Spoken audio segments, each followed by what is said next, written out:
Why was Shinzo Abe's assassination not seen as a more significant event? I remember when it happened and it was covered intensely for maybe one day by North American outlets. But I would think that the killing of a leader of a developed country like Japan would have really shook the world much more than that. To me it felt like the world just carried on pretty quickly given the scale of the murder. Those who are Japanese or who follow Asian politics, why was this? It did shake the world. Just not the USA. There were massive investigations into the Unification Church in Japan and South Korea. Removal of Japanese cabinet ministers. Celebrations across China and South Korea at their foes' demise. A ramp-up of police activity in the region. And arrests of inspired political assassins in Singapore and Taiwan. And those are just what happened in the immediate aftermath of the assassination. The longer-term consequences are not known yet. Abe filled the role of CPTPP trade leader after the USA pulled out of the TPP under Trump. He still had significant sway in international business. Killing of a leader, former leader. By the time he was assassinated, he was already retired. It was a very significant event. Poll numbers for Abe's party actually fell because people sympathized with the assassin and his motives. A very odd outcome for an assassination. And rather in line with Japan's history of political assassination. In a way. As his ties to the Unification Church became more public, I feel like people started to care much less. I would argue that the fact his death made American news was proof it was a big deal. I'd imagine if you followed Japanese East Asian news you would have seen more coverage. Partly because the reaction from Japan was maybe that guy had a point about Abe's ties to the Unification Church. I thought the connection to the Moonies was fascinating, but as others have said, it's a combination of no direct and immediate implications for the US and all the other shit going on in the world. Also, he was retired. I am Japanese and honestly at first I was kinda like what the fuck, because you rarely hear about crimes being committed using guns in Japan since they are not legal. But after like a week I kinda just forgot about it. Although that probably has to do more with my disinterest in politics than actual media. It did shock a lot of people. It was big news for a couple days. That's saying quite a lot. For a foreign event, a school shooting will be in the news for a week or two tops. So I'd say it got plenty of coverage compared to other foreign events.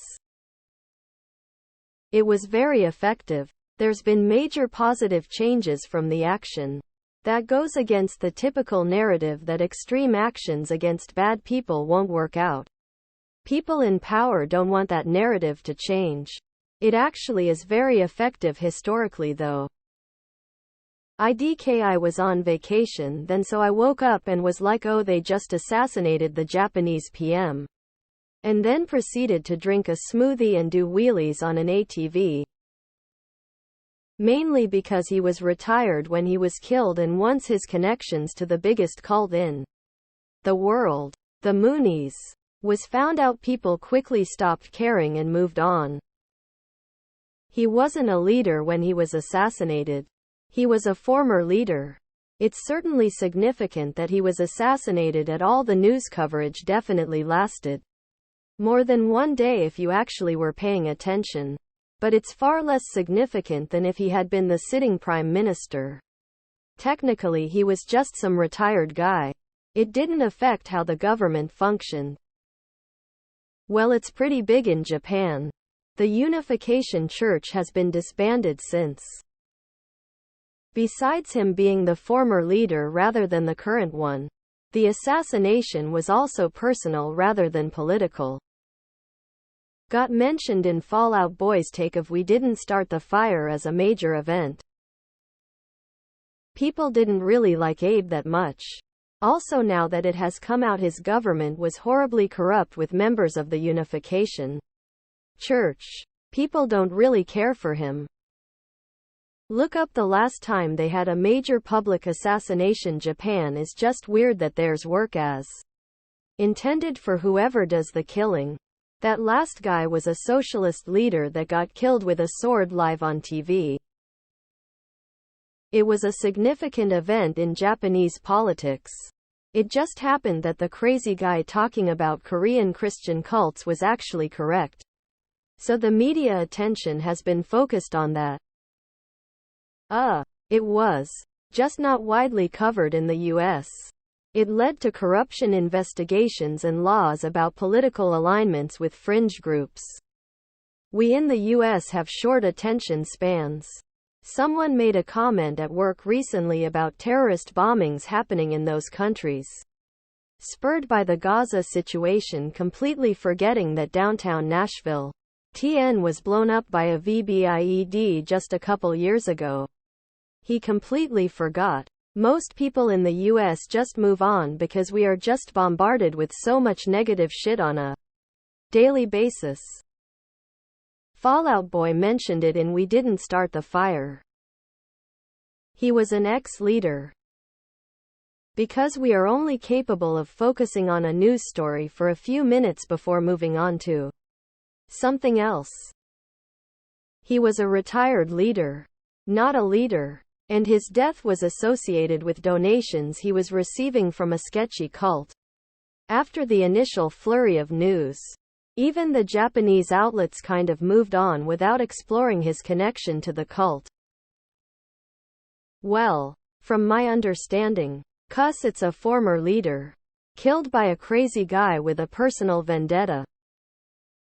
While others have pointed out the scandal with the Unification Church and the fact that he was a former national leader, it is important to point out that in Japan, the political scene has been dominated by the conservative LDP Liberal Democratic Party almost continually since the end of World War II. Most voters in Japan don't pay attention to individual politicians but instead vote for parties that align with their interests. And given that most of the country is older, conservative, and prone to reject change, most voters, specifically the older population, will vote for the LDP regardless of the politician, proposals, or scandals. Americans are like kids with severe ADD. They only have the capacity to care about something going on for a day or two, then they gotta move on to the next crisis. Take school shootings as the perfect example. A shooting happens. Oh no, we gotta ban guns, those poor kids, that guy was mentally unstable. Oh look what Britney Spears just did. Then another shooting happens months later. We absolutely have to get those guns off the street. Those poor kids. Look what Donald Trump just tweeted about. Rinse and repeat. I think if a major catastrophic event had followed closely after, like a war breaking out, the assassination would be more universally talked about even if it was not actually the cause. I think it was probably a lot more significant for people close to Japanese Asian politics than it seems for us. He wasn't the leader, he had retired.